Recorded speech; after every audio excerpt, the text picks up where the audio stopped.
All right, Burn Nation, welcome back to episode 6 of the Burn Bootcamp podcast. Today, we are breaking down all things alcohol. California sober, what does that mean? Why is there a trend in the United States of less alcohol consumption? A little bit of my own story around alcohol consumption. I got Trish here with me in the building. We're going to talk about what alcohol really is, what it's doing to the body, all the things that you need to know on your way to health and happiness about alcohol. Let's go. Welcome to the Burn Podcast, where strength meets science, food fuels energy, and mindset creates momentum. I'm DK, your personal trainer, and I want you to train, eat, and think differently. So get ready to take your health and fitness to the next level here on the Burn Podcast. Let's get to work.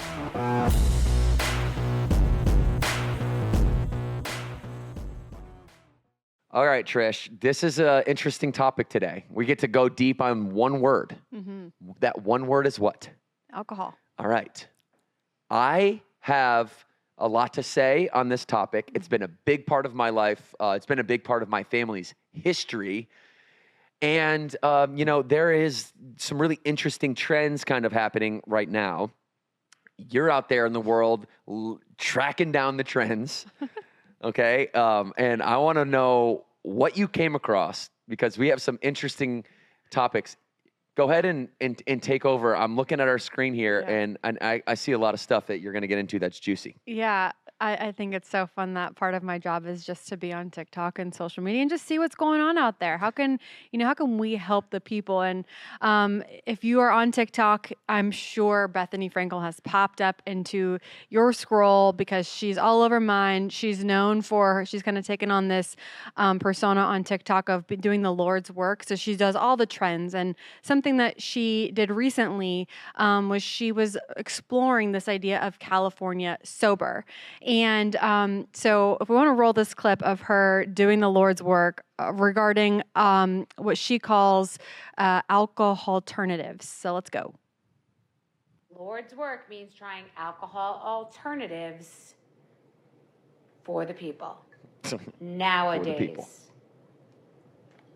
Can infused, it appears. So let's try it. I believe they have cans, but I don't know. But this is a gorgeous bottle and an alternative way to serve this. So it's giving like So she's basically trying all these different trends, anything that comes forward. 10 calories. Yeah, for the people. Okay. She calls it the The Lord's work. packaging makes it feel like we're mimicking the alcohol, but I hear that it's got a sweetness to it. So I don't know if this And is is she like, really trying to you know what I reduce mean, her like alcohol a intake, or is full this service just for this drink, kind of or little if you segment that mix it she's with doing? something? I We're think about she to goes find based out. off feedback of what's in her comments, think the and packaging people is are good. I sober don't curious. know the And I've price. seen, and I've actually purchased These are like some of 30, these 40. different supplements. Like I haven't tried the one that she's trying now, but basically Pork? what she's doing right now is she's trying this Ooh, it's got this a fruity brand. smell. And what you don't see at the end, and we can stop it before she gets too far, but she basically says it's good. It's, if you are one of those people that's trying to back down your alcohol intake and you want to find a different resource, I guess, to have the same benefits that potentially alcohol gives you, which is what this THC infused, which we're going to talk about, drink is doing. So she was just... Oh, that's what she had. It's a THC infused drink, and they're all over the market. Yeah. There's THC infused gummies. I actually bought some for myself just because I have severe claustrophobia, anxiety, and it does help calm. So if your whole goal of drinking alcohol is to feel that calmness, there's now a new market of these drinks, of THC infused drinks that then help you get the same benefits that you maybe would if you drink like an alcoholic drink, but without the alcohol. So that's what the right now in pop culture is. It's not necessarily completely going away from having some sort of supplement. It's what can you do instead of alcohol. And that's why I do think we're going to get into some stats, why the stats are decreasing for people that are consuming alcohol, because there's different things in the market that can take the place of alcohol. Yeah, and people will go to alcohol for many, many different reasons. Oftentimes, probably more so than not, it is to take the edge off maybe a rough day. But you take the edge off a rough day for too many days in a row. Yeah. There's that fine line between, alcoholism, casual drinking, and then being an alcoholic. There's like 3 levels of that. And, I think what before we get into, California sober and these alternative, alcohol options, which I think are helpful. And, I'm not here to promote like THC by any means, because if you actually look at the health of the brain when it comes to alcohol and THC or marijuana, it is they're both strikingly bad for you. But if you look at side-by-side alcohol almost to like any other drug that's available outside of maybe a few really, really hard ones, alcohol usually at its extreme, if you're one of those people that crosses from casual drinking to alcoholism, maybe is just shy of being a full-blown alcoholic. Maybe that's just one way to look at it, those three stages. You can get to a place, and people often get to a place, and my lineage has gotten to a place where it literally overcomes your life, and it is the thing that you think about more than anything else, and you'll sabotage the rest of your life in order to get your hands on alcohol. And that's a very sad thing. And that's it with any drug or any substance. It's a very sad thing to see that. And, we'll talk about that. We'll talk about just some extreme levels of it. But I want to make sure, Trish, and I'll let you chime in here. I want to make sure that today, when we go through this conversation around alcohol, we are not shaming it. First of all, it's been a part of our, like, Chelsea, look up the definition of alcohol. That's what I want to know first. But alcohol has been a part of our society for as long as anybody can really trace back. And, it's had its ups and downs. Right now, alcohol is having one of those moments where I think enough people are realizing the negative effects of it and turning to something maybe different, like a THC-infused beverage or gummies or just marijuana or whatever it might be, as it's becoming legal in many states, and likely soon to be federally legal if we stay on this track. But just because it's federally legal doesn't mean that it's good for you, right? Because obviously alcohol is federally legal as well. So we'll dive into the stages of it all, but and I'll foreshadow before you jump in, Trish, with my story. I stopped drinking, and I started to develop a blurred line between what casual drinking is and what alcoholism could be. And so we'll save the story for a minute because I want to hear your thoughts, but I just want to make sure that everybody knows today, we're not preaching, we're not talking at you, we're not telling you what to do, what not to do, demonizing alcohol or demonizing your choices. Your personal choices just need to align to what the blueprint of your life is. And if alcohol is something that's holding you back from living the life that you desire to live, then it's probably time to think about it. But if it's not, then let's keep having fun and keep enjoying yourself. I got to the point where I wasn't having fun anymore. Yeah. And I do still consume alcohol. So I am kind of on the other side. But I think what's interesting to me, and I know people who are California sober, and when I first started to hear this term and really try to dig into what does that mean to be California sober, I don't really think it's helping though if you think about why you drink alcohol and then you turn California sober, and if you're just putting other things in place of alcohol, there's still a deep-rooted issue, I guess, lack of a better word, that you need to work through to make sure that you're not just pushing those feelings down. I think that that's what's always been top of mind for me in my consumption, is if it ever gets to the point, and listen, it's definitely, I've realized before that, like, oh shoot, am I actually just having like wine or whatever it is because I just want to black out like the day. And I think you have to make sure that you... you don't want to black out, do you? No. You sure? You don't want to go college binge mode? No, okay, that's not fun. Okay. That's not fun. I'm a mom of 3. I don't have time for that, Devin, but that was a great choice of words, by the way, just to black out. Anyway, sorry, I'm interrupting you. Know what I mean? Like, I think it's just, if you're consuming it because you're trying to push down feelings, that's a red flag. And you need to have the awareness of, like, is alcohol actually serving you purpose? And if you're trying to replace alcohol with something else, like a THC infused drink, because like I did get something similar for like a calming gummy, but I use it for my claustrophobia because I have severe anxiety and I don't know why. It's probably a trigger from my childhood. I probably need to go talk to a therapist about it. Anyways, to help me calm down so I don't have anxiety attacks, because I have actually had multiple anxiety attacks in situations that were not ideal. But that's not me trying to, push down or suppress maybe feelings, or maybe it is. I don't know, Devin, what you think about that. There's probably something there to unpack. Hey, let's work it out real time. Let's work it out right now. But I know that's anxiety does come from past trauma and triggers. I do know, I am aware of that, and I know that there's something for me to think about. But I guess what I'm saying is, maybe in real time, there's a reason why I'm taking that. There's a reason why. It's because I can't deal with in the moment what's happening to my body. And I think people use alcohol for that. So we're just finding another supplement, which is what California Sober is. It's just another supplement to push down the feelings. Yeah, it definitely. Right? Yeah, I want to say right, and I want to agree, but also let me just play the devil's advocate side and push back, because there's this whole community of people that say, like, I don't have feelings that I'm pushing down. That's just what I just like to have fun. And examine that.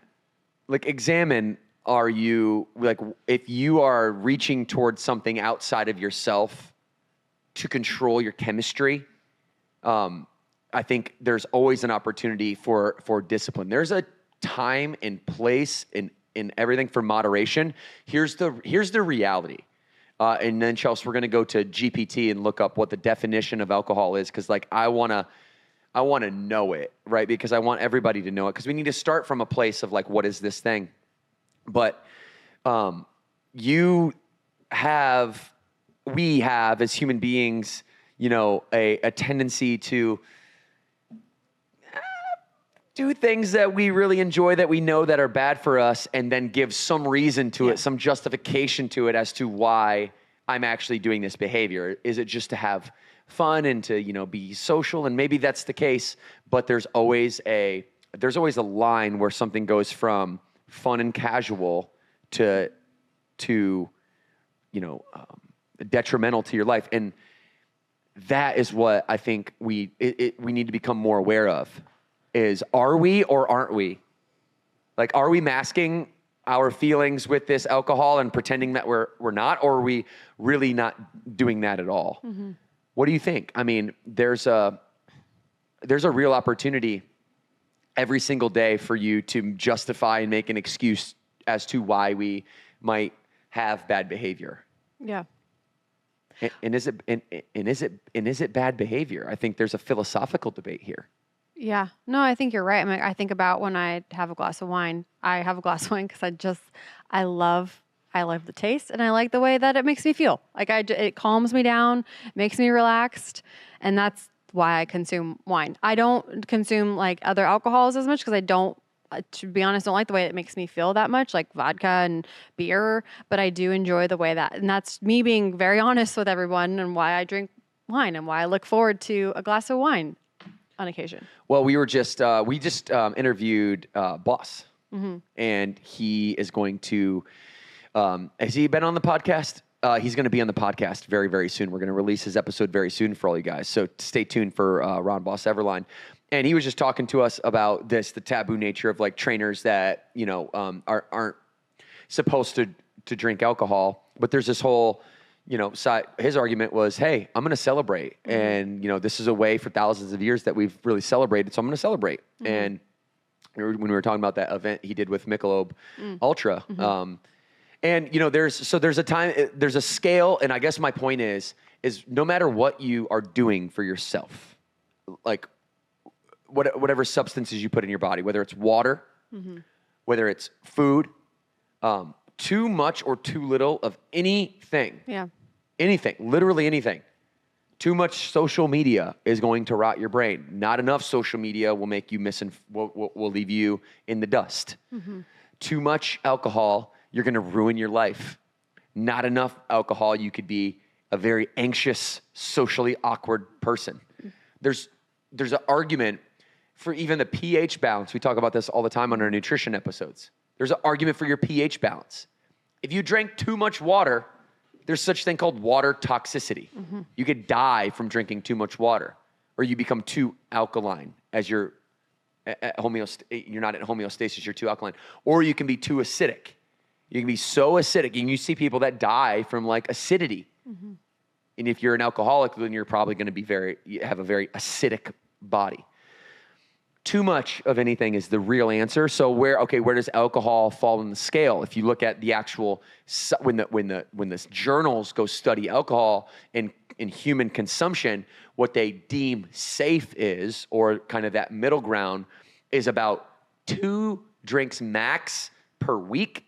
Some will say 2 drinks max almost per month, somewhere in that range.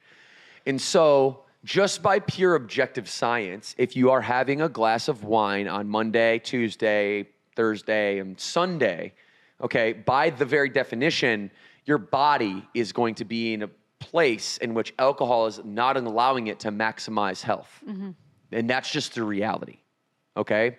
Regardless of what it does to you emotionally and how it helps you interact with the society around you, if that's the case, as long as that's not a justification for the reason why you're doing it. I know many, many people, especially data-driven, tech-oriented, engineered type people who have a real social anxiety. Mm-hmm. And hey, a glass of wine is going to help them just loosen up enough to be like normal for a moment and just be able to interact and have a good time. And they really enjoy that, but they'll only have 1 or 2 because of the function. You know what I mean? So it's a boring conversation of moderation. Mm-hmm. But isn't that the world, Trish, right? Like it comes back to that.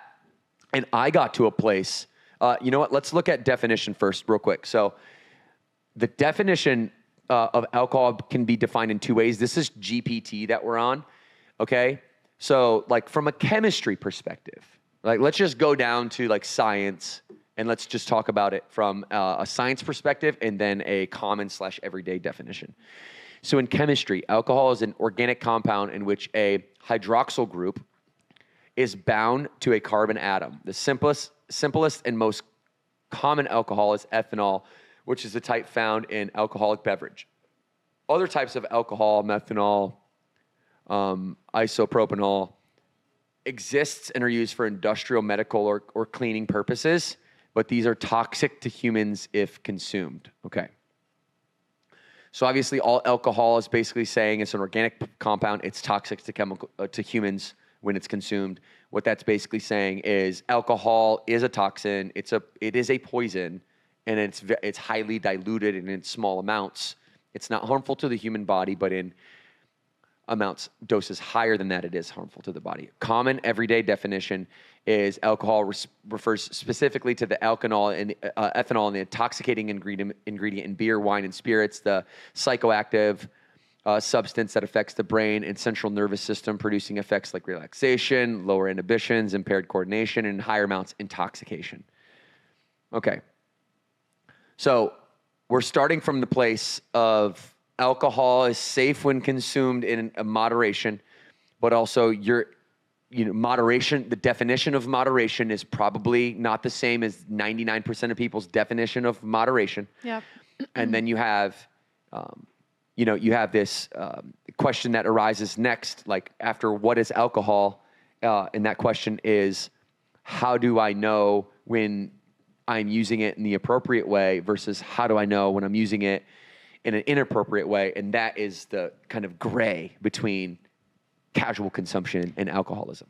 And I think you can replace almost alcohol in this instance with substance, right? Because I think going back to the whole point of California sober, you're not actually sober. You're still putting substance in your body. Yes. That's not like it's intentionally trying to get rid of whatever feelings you're trying to not feel.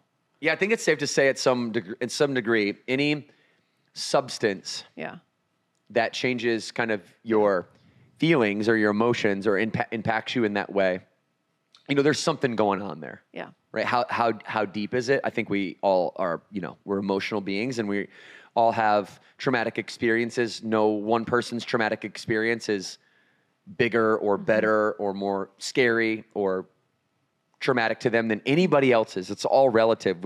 The mountain is very high. The mountain is very high and the valleys are very low for all of us. And how are you going to deal with life when you're in the peak? how are you going to deal with life when you're in the valley? Like if you're constantly winning, are you celebrating all the time? And if you're constantly losing, are you depressed all the time? My baseball coaches taught me that in order to be successful across 162 game season, that, being even keeled and staying in the middle is the best place to go, which in this representation is just that moderation, alcohol in moderation. And so I tried to do this. Mm-hmm. And I did I probably started drinking when I was 16, maybe 15 years old. Yeah. And before I ever pick up a drink and had one, I had watched my dad, my uncles. I had heard stories about my grandfather and his dad, and this lineage of people that were not casual drinkers, that they were violent, abusive people that when, consumed alcohol, too much of it could really turn dark really fast. And, I grew up my whole life experiencing that. Mm-hmm. My father was somebody who was a great man when he was sober. Yeah. And a big heart, much like I am. But when he wasn't, and he had the bottle upside down, it was like chaos. And all hell would break loose. And he would turn into a completely different human being. Yeah.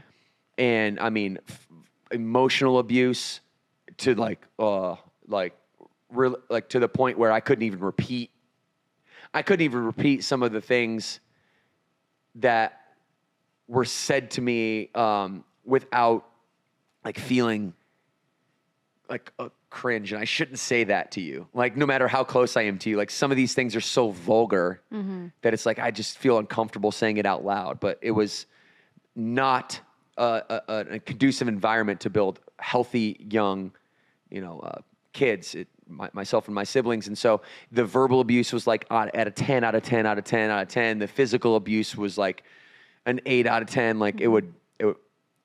I'm not either a quiet person. And so often I would talk back, and that would not end up being a good thing for me. And when I was 12 years old, I ended up, as many of you know, I was knocked unconscious by my father as he was under the influence of alcohol and not happy with me, and likely many other substances as well. And I was able to drink when I was 16, 17 years old. Nobody really cared. When I came home, what I was doing, the only thing that really kept me aligned in staying out of trouble, although I should have gotten a lot more trouble than I actually did, was sports. And being, an athlete, I wanted to be on the basketball court. I wanted to be on the baseball field, on the football field. And, I stayed straight enough to do that. But when I was 15, 16 years old, I'm staying out late. We're going to Western Michigan to go to frat parties and at 15 and 16 years old. And, for the longest time in those high school and college years, you didn't have access every day. So it was like a treat, and then you get into college and, you don't have all the money all the time. So, then it becomes Thursday, Friday, Saturday, and then going on a bender becomes a thing, a badge of honor. And a lot of college kids will do that and go through that. And the reality is I got out of that and went to professional baseball. That continued, which is one of my biggest regrets. I wanted to fit in, be one of the guys. And in that environment, everybody's getting paid to play. Everybody's got money. There's a lot of partying that goes on. And maybe if I hadn't partied so much, I would probably had been more focused on baseball. But then I get out and realize that I was not treating my opportunity with the respect I should have treated the opportunity with. And I stopped. Basically, I stopped all things that I was doing during baseball, whether it be smoking with the guys, or you would have, you're partying just as much as you did in college. As a baseball player, you get into chewing tobacco and things like that. I stopped it all. And for the first 5 or 6 years of building Burn, it was just all about every ounce of focus needed to be on building the company.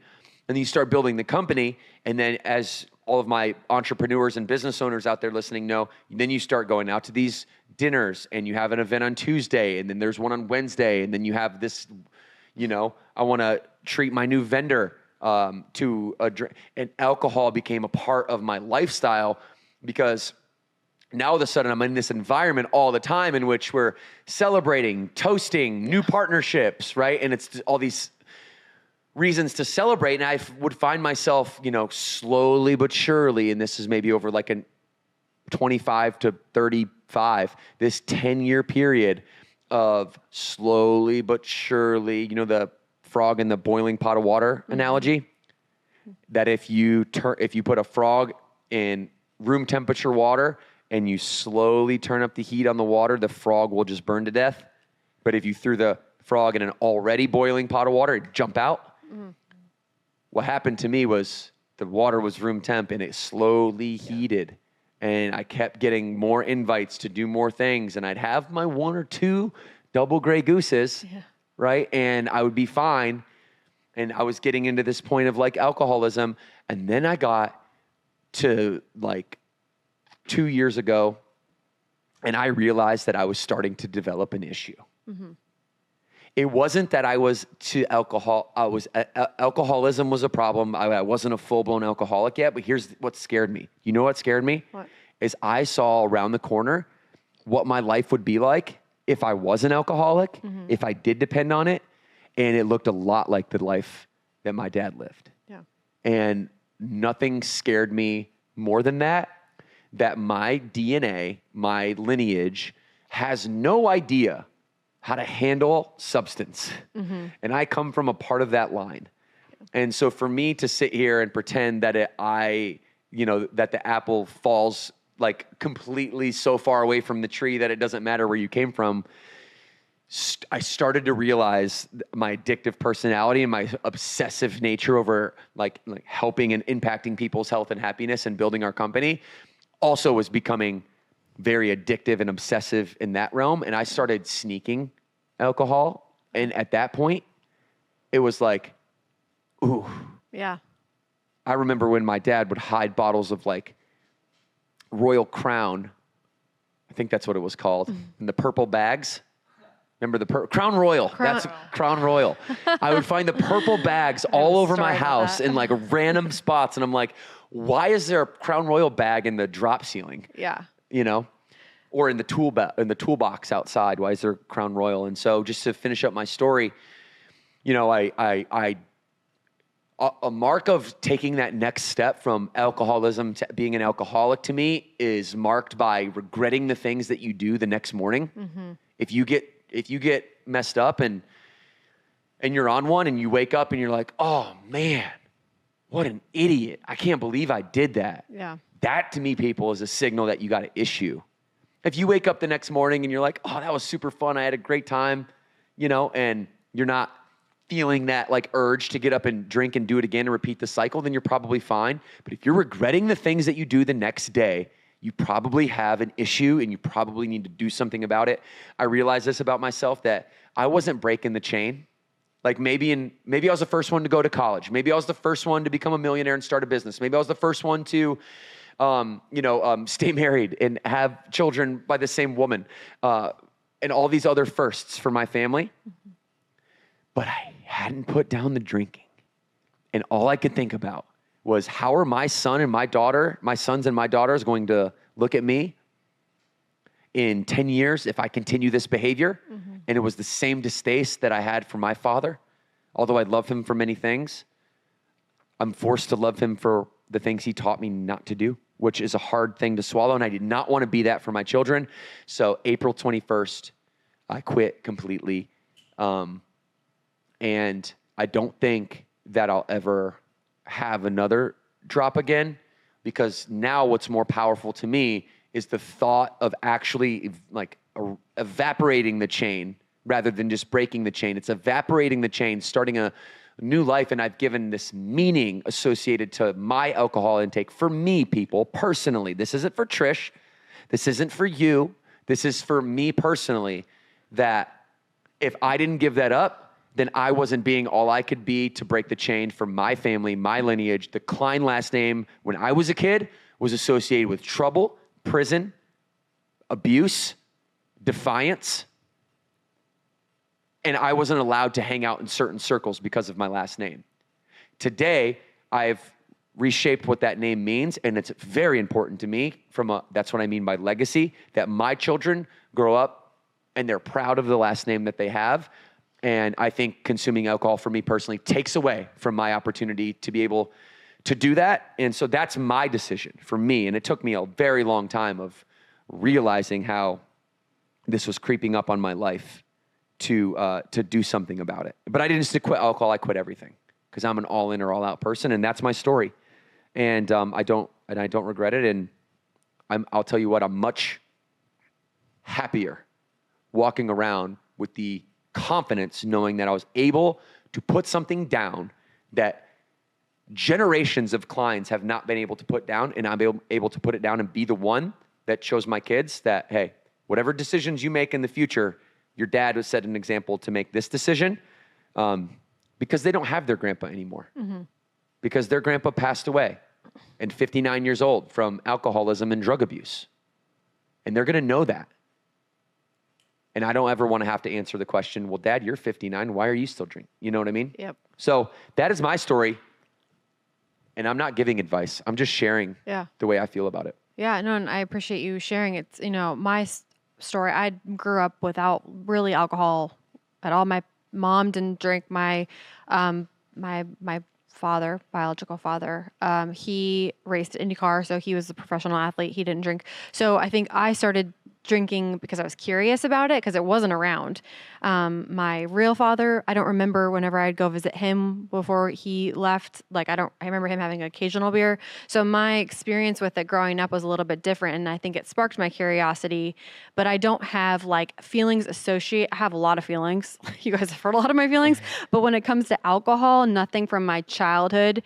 And I feel lucky to be able to say that there was no nothing was attached to those feelings. It's really been my own journey on how it impacts me, just like anyone else. I've experienced, I worked with, my first couple jobs out of college, I worked with a spirits company, and we did drink on it was a whiskey at those client dinners, and it's crazy how it can mess with the way that you show up in the world. And I was able to identify early on that those types of alcohols I need to stay away from, because to your point, I woke up the next day and I was like, that's not for me. That is not who I want to show up being. I had regrets. So there's only a couple that I know, and I obviously consume in moderation to where it doesn't alter who I am.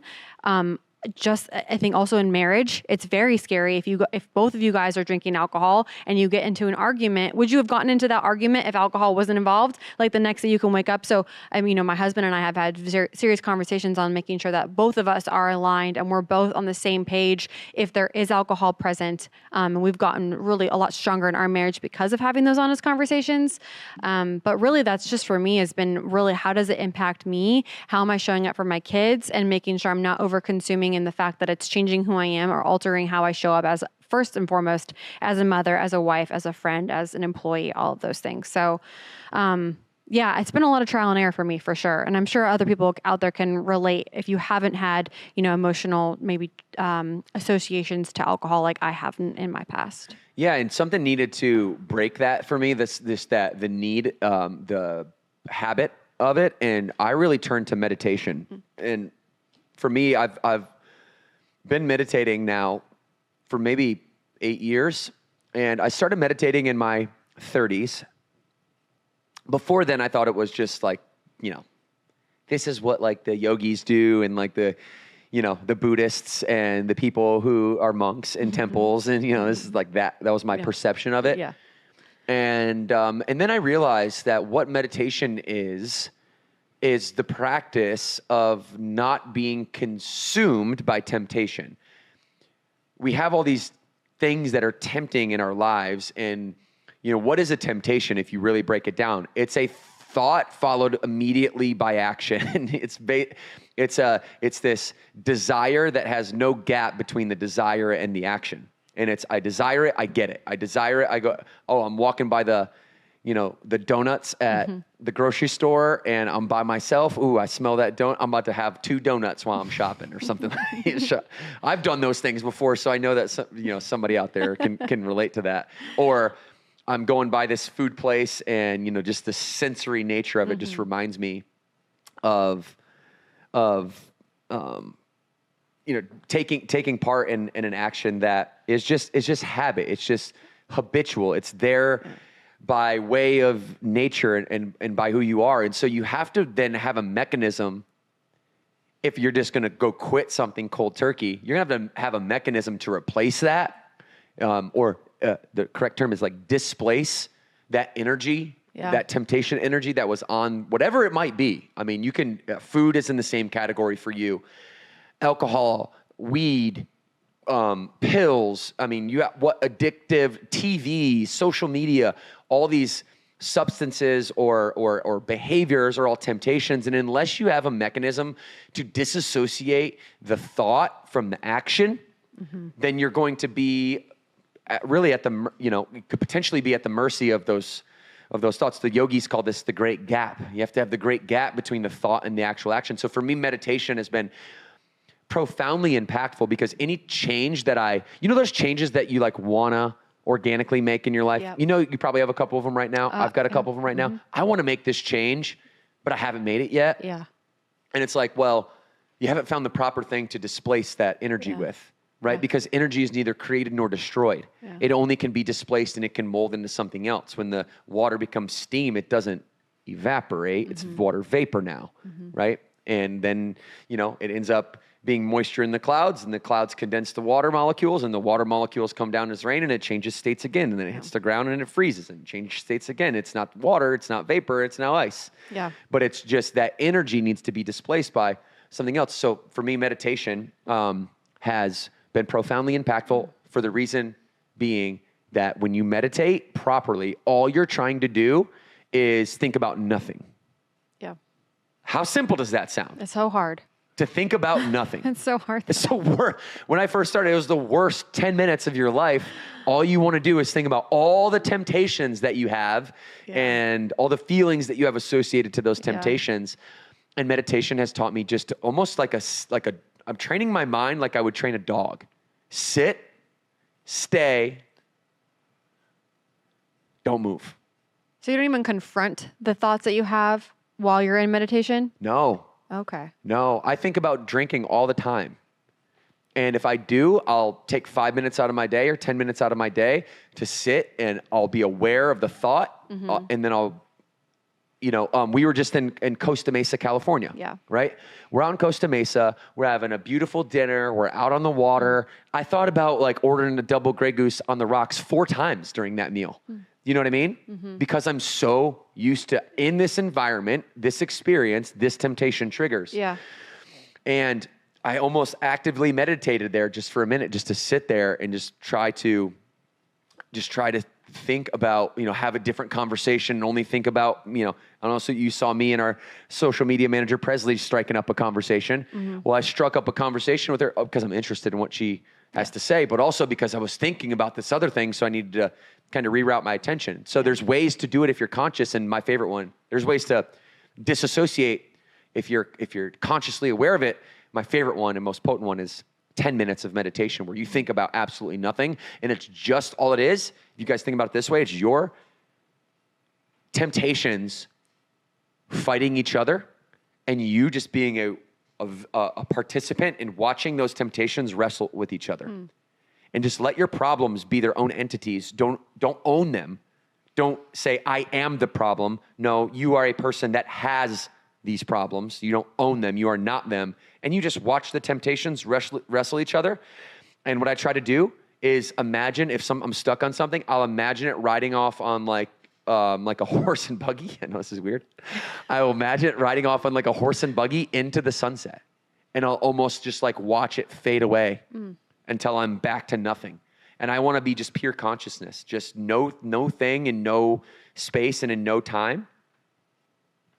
And when it comes to alcoholism or any substances, even like THC, I'll do that. And it's really helpful. Have you ever tried to meditate? No, not in the sense that you're saying where you think about nothing. I've definitely, when I get, we've talked about this on the podcast before. I get sometimes very defensive and frustrated if my point isn't being made. This has nothing to do with alcoholism, but it's taught me to take a step back and I, in my own way, like do the breathing exercises to like calm myself, but I'm still kind of thinking through and I'm actually confronting the way that I feel in that moment of why did this frustrate me? So if it was, why do I want to drink? That's what my thought process would be for meditation, is like confronting the thoughts that you're having, not, I guess, washing them like go away. When we were at dinner, I don't even think I said anything to you guys because I just didn't want to like draw attention, but I saw a famous doctor. And when you're in that Newport Beach area, it's really easy just to see like famous people out. What is his name? Doctor, he's, I'm going to find it in a second, but he's talking a lot about alcohol right now. Doctor, starts with an M. Help me out here if you can, Chelsea. Alcohol, doc, yeah. We'll find him in a second, everybody. But I saw this guy at dinner, and he walked by, like I think with his wife. I believe it was him. If not, it was identical to him. But he was talking. It was the other day. I saw a clip, and we'll try to pull it up here in a moment. But I saw. I'll find it and send it to you, Chelsea. Was it a whiteboard? No, I'll find it and send it to you, Chelsea. But I saw him just talking about the effects of marijuana and the effects of alcohol on the brain. And it was scary, scary stuff, because what they would do is look at the brain scans and the brain activity from, thousands of brain scans of people that are either on alcohol or they're on any substance, but this one's particularly was about alcohol and marijuana. And what he showed was that if you were to take the long-term, although neither one of them are good for your brain, if you took the long-term effects on just the brain alone, that marijuana had a more harmful effect on the brain. I forget his name. I'm sorry, guys. We're going to find it, okay? I hate doing that, to bring up something and not. He's bald. His name is Dr. Okay, I'm going to find it. I'm not going to bore people with trying to find this name. But it was just an interesting scan, and you could see them side by side where it was showing the effects of, these substances. So where do you think, with this whole California conversation, California sober conversation, positive, negative? Are we jumping from one ditch to jump into another ditch? What's your perspective on that? I do. I mean, I think it's good in the sense that it brings the awareness to that. Why are you consuming whatever you're consuming? I think that that's always good to call that out, but then don't just kind of, I guess, jump from one ship to another. You're not making any changes. You're just adding another substance to your life. So instead of doing what you did, Devin, which is confronting it and just getting rid of it and going all or nothing. So I think there's positives and negatives. And I think it's also like, we pulled up some stats, and I think it's going to skew the data a little bit of like, yeah, sure, you're not drinking, but you're now consuming 3 times more THC or 3 times more X substance because you're not drinking alcohol. But the whole point of you not drinking alcohol, it hasn't actually changed. That's where I think I get concerned. Is it's great to bring it up, but I don't think society in general, I don't know if we're making like significant changes because they've found a replacement for it.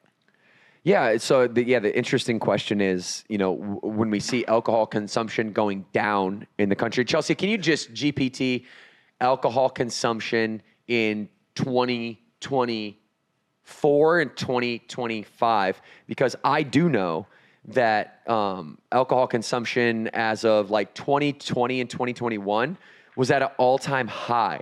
Do you want to know why it was 20 and 20? I can have one guess, Devin. All right. Does it start with a C? It starts with a C and ends with an Ovid. Yeah. Uh-huh. Yeah. This was a period of time when people were just cracking White Claws at like noon. Just not even caring. No cares. All right. They didn't have to go to work. They were showing up to their Zoom calls, with no pants on, just drinking a shot of whiskey right before the call. It was wild, wild west out here in 2020, 2021. And, there's this pendulum effect where the pendulum swing, there's this equilibrium in society, and as the pendulum swings one way, I kept telling people this during the pandemic, is like when good times are here, people think they're always going to stay good. Trust me, the bad times are coming. When the bad times are here, they think they're always going to stay bad. Trust me, the good times are coming, right? So when the pendulum swings so hard one way, you know it's got to come back the other way. That's just the give and take of life. The waves come in, the waves come out, right? It rains, it shines. And so during this 2020, 2021 period when alcohol consumption is at an all-time high, there's no wonder that it is in 20, it was like through 2020, 95 to 2020, went from like 2.15 gallons a year to 2.45. That's like a 14% increase. It jumped to 2.55 gallons during the 2020, 2021. So it was at an all-time high. And where is it now, Chelsea? In 2025, it says only 54%. Yeah, only 54%, down from 58 in 2024. Okay. So we are reducing by 4% from 2024 to 2025. 4% is not an insignificant jump. Is that because of California Sober? Is that because people are becoming more aware of what alcohol actually does? Is that because there's more science on it? Is it because, do you know what's also happening at the same time? And I'm a study of like macroeconomics, public health. I really like those types of crossovers at the macro level. What's also happening societally at the same time alcoholism is going down, and this is not because I'm preaching my religion to you. I am a Christian. I'm not preaching that to you, but what I am saying is Christianity is on an all-time rise as alcohol is on an all-time decline at the same time, which is a really interesting kind of correlation there. Chelsea, you finding anything interesting in GPT? Pull that screen up for us, Jordan. It says, and I don't know how accurate this is, but it says last year 62% of people aged 12 and older drank alcohol in the past year. That's crazy. 12 and older? We got to take GPT with a grain of salt sometimes too. They might, 12 seems pretty young. Maybe they have the 2 and the 1 backwards there. But it did say for 2025 that the 54% is a 90-year low because it looks like the last time drinking dipped that low was back in 1939 and 1958, placing the 2025 figure at a 90-year low. So what is it, Trish? Is it heightened health awareness? Are we doing our jobs? Is that part of it? And the answer is it's never one reason. Is it the ethos of society in general? The sober curiosity, like Bethany Frankel? Yeah, I mean, I think those topics the trending moments like that and these different products put into the market do spark curiosity. And then it does make you think, why am I consuming this? So I'd like to say that we're becoming more educated and we're making decisions to better our health. We know we've talked about longevity. Longevity is something that people are interested in, and consuming a ton of alcohol is not going to help you towards your goals of longevity. So the optimist in me wants to say that people are becoming more health conscious and understanding the overall long-term impacts that consuming excessive amounts of alcohol or any substance in that matter can really impact your life. It's interesting to see Gen Z leading the charge on this.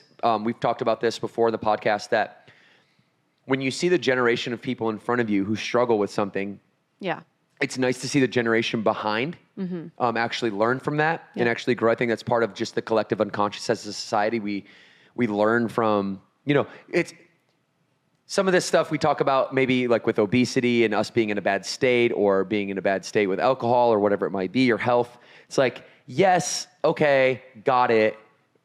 In modern times, right? Now let's zoom out into like historical times, into century time scales, is by far the best that we've ever been. And there's a lot of reasons to be positive and optimistic, but the Gen Z sees millennials, our generation, which we saw, what would be the generation in front of us, Gen X?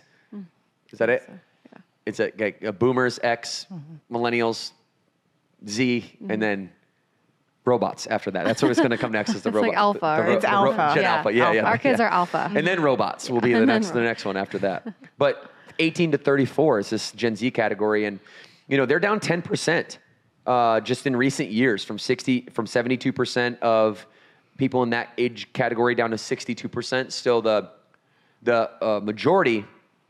But I think the pandemic after effects had reduced social drinking a lot. Yeah. You know, after you go through, like, I think a lot of people did a bit like a 1.5 year long binge.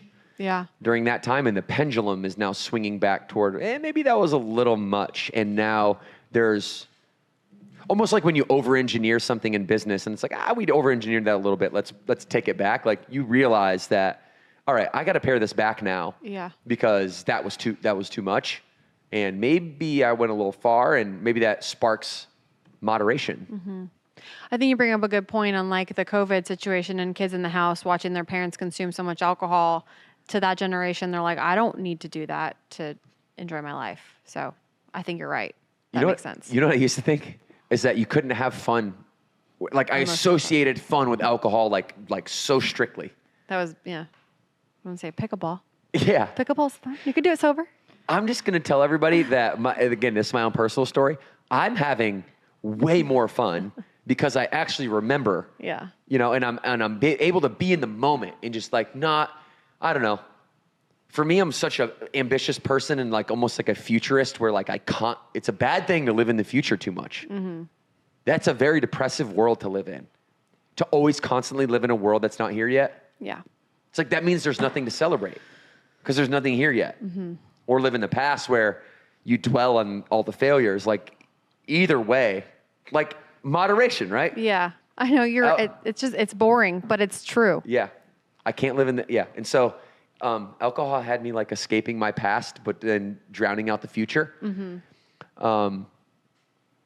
In a way, and being sober, I've been much more present as like a father, much more present as a leader, much more, or at least from my perspective, which then gives me confidence, and I'm more proud of myself for how I show up. Therefore, I can be better for the people that I show up for because I'm just keeping my promises. Yeah.